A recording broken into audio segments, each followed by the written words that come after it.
में आएगा तो अपने को ये पता ही नहीं रहेगा कि ये क्वाड्रेटिक का है, किसका है, क्या है, नहीं पता है। मान लो अगर नहीं पता है ये, तो हम स्टार्ट कैसे करेंगे? अब ध्यान से देखना, बहुत मारूंगा मैं। अब हम हमेशा जब भी कोई भी क्वेश्चन दिया रहे, अगर तुम्हें जीवन में कुछ ना समझ में आए और टीचर से मार्क्स चाहिए तुम्हें, तो कोशिश करा करो कि वेरिएबल वाले टर्म एक ही तरफ हों। क्या हो?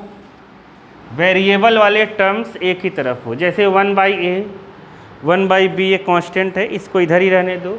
इसमें वेरिएबल है तो वेरिएबल टर्म है, इसको इस साइड लाओ। ठीक है, तो जैसे ही तुम इसको इस साइड लाओगे मार्क्स मिलना चालू हो जाएगा। ठीक है, जैसे गलत स्टेप जैसे ही पकड़ोगे मार्क्स नहीं मिलेगा। जैसे कितने बच्चे होते हैं इधर इधर एलसीएम ले लेते हैं। यहाँ जब तुम एलसीएम लोगे तो b और x का इंटू यहाँ हो जाएगा, और इसमें इंटू a x का यहाँ इंटू हो जाएगा, इधर a b का इंटू यहाँ हो जाएगा। ऐसे करोगे ना तो उलझ जाओगे, तुम्हें खुद नहीं समझ में आएगा कि आगे मैं करूँ क्या। समझ गए?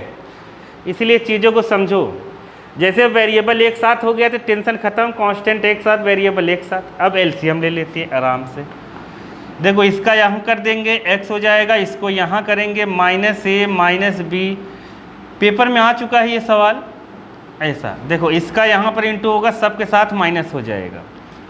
इन दोनों का तुम्हें इंटू करना है, कर दो, नहीं तो पहले लिखना चाहते हो तो साथ में ऐसे लिख दो, कोई दिक्कत नहीं। इसका यहाँ कर दो, इसका यहाँ, तो यहाँ हो गया b + a और ये हो गया ab।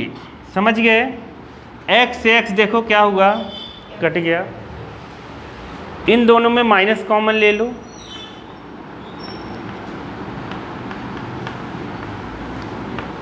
और यहाँ पर अंदर इंटू करना चाहते हो कर दो। जब भी अंदर इंटू करो तो एक एक करके कभी मत करो। जो कांस्टेंट है एक एक करके भी कर सकते हैं, लेकिन जो कांस्टेंट है उनके साथ ले लो इसको। जैसे मैं ये कहना चाहता हूँ a + b को साथ में लेके x ले लो, x में x से कर दो, x² आ जाए। समझ गए? ऐसे अच्छा भी रहेगा। तुम चाहो इसका अंदर इंटू कर सकते हो, कोई दिक्कत नहीं है, आंसर सेम आएगा। अभी करेंगे। यहाँ a + b देखो, जब भी कभी तुम्हें ऐसा मिल जाए, जैसे देखो a यहाँ पर c + a, यहाँ आया ab d + a, कुछ भी ऐसा आ गया, तो ये दोनों इंटू में ये ऊपर का ऊपर कट जाता है। ये a नहीं कटेगा क्योंकि ये दो टर्म है। समझ गए? अगर यहाँ इंटू में d होता, इधर भी इंटू में d होता, तो ये भी कट जाता। समझ गए?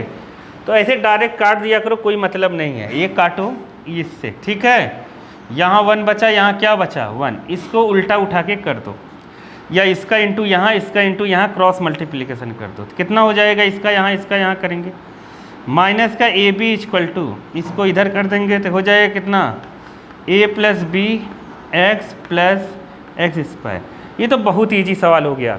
2 नंबर का इंटू a इंटू b है, और इन दोनों को प्लस करोगे तो कितना आएगा, a + b। इसको उस साइड कर दो। एक x की वैल्यू आएगी -a और दूसरे x की वैल्यू आएगी +-b। कितना आएगा? -b।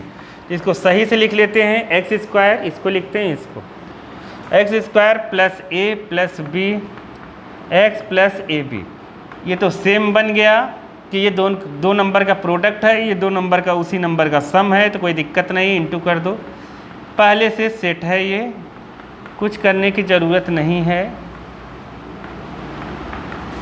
इसमें x कॉमन ले लो तो यहाँ हो जाएगा x + a, इसमें b कॉमन ले लो तो x + a = 0, x + a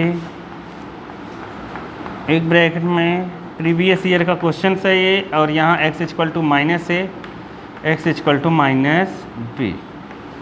ये आंसर है। समझ गए कि नहीं? समझ गए?